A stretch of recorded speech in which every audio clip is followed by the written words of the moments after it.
We're here because free speech is under attack. We're here because people are being convinced that socialism works. We're here because people are being judged guilty until proven innocent. We are fighting back with facts. This is not a safe zone, so buckle up, Buttercup. This is the raw, naked truth.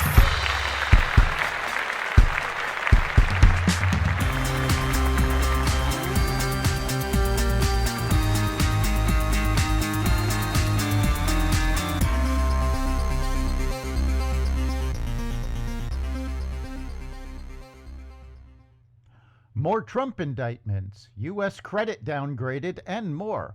Welcome to the Raw Naked Truth. I'm your host, Eric Lopkin, and here's the news you need to know.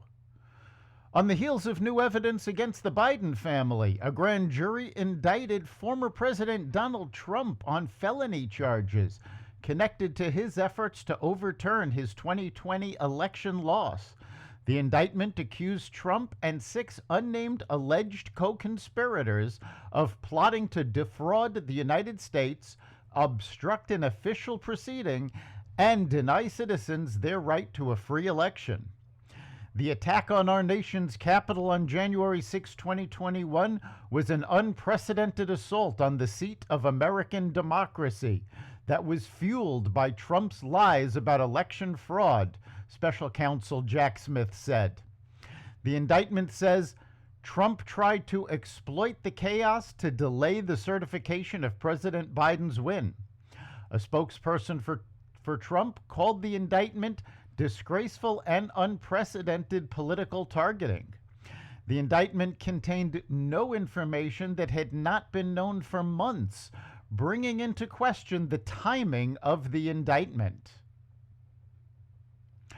With government spending out of control, Fitch Ratings, one of the 3 major independent credit rating agencies, downgraded the long-term U.S. credit rating from AAA, the highest tier, to AA+ on Tuesday evening.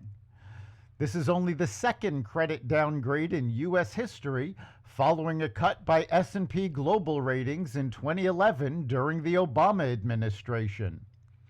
Fitch said the standoff this spring, in which House Republicans refused to raise the debt ceiling for months, heavily influenced its decision.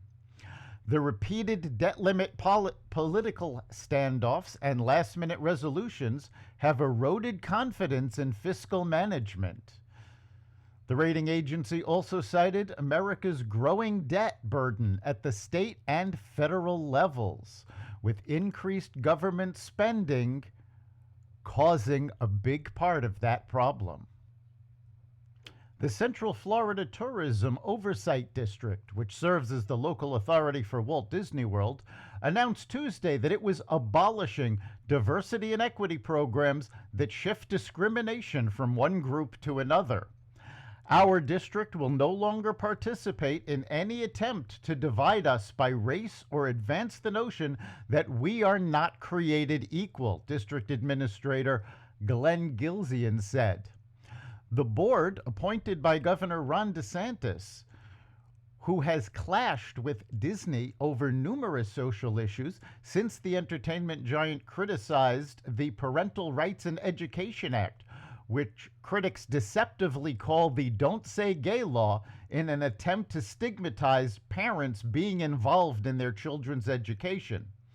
The district, formerly called the Reedy Creek Improvement District, was created in 1967 to support economic development and tourism around the theme park.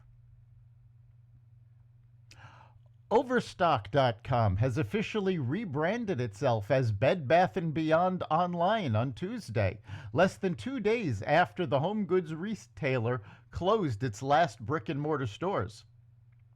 Overstock's takeover was among the fastest relaunches of a bankrupt brand and website ever, according to global data analyst Neil Saunders. He went on to say that Overstock was making a big bet that could generate more traffic and online sales.